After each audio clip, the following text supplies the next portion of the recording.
اليوم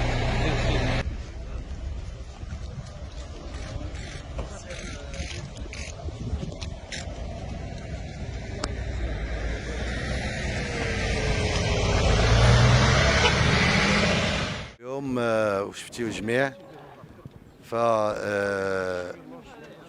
وهذا اللي تم بحضور الرئيس تاع الفيفا والرئيس الكاف لسي جياني انفانتينو ولسي موتسيبي. شيء مؤسف جدا اليوم في الرياضة هو أن يحرم فريق وطني مغربي استعد لمدة 6 أشهر بصورة مسترسلة وبصورة جدية باش يشارك في الشان ويمشي يدافع على الحظوظ نتاعو ويدافع على اللقب نتاعو. مؤسف جدا أن يبقى اليوم في المطار لمدة ساعات ينتظر ترخيص باش يمشي يشارك في بطولة إفريقيا. كما قلت شارك في إقصائياتها مسبقا واستعد لها جيدا. فالأمور أو الملتقيات الرياضية وجدت باش تعطى الفرصة لهذا الشباب، توجدت باش تعطى الفرصة لشباب لإبراز مواهبهم.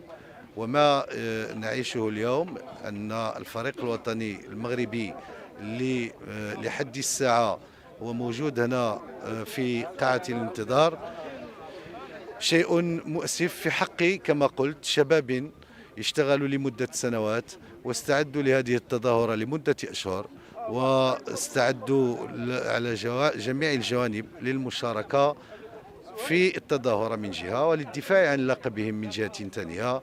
نذكر بأن الفريق الوطني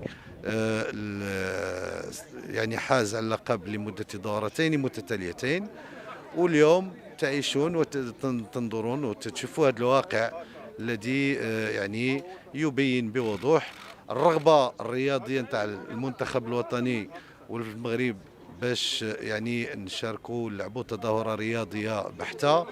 وكتشوفوا الانتظار كما قلت نتاع هذه المجموعة ديال الشباب الذين اشتغلوا لمدة سنوات.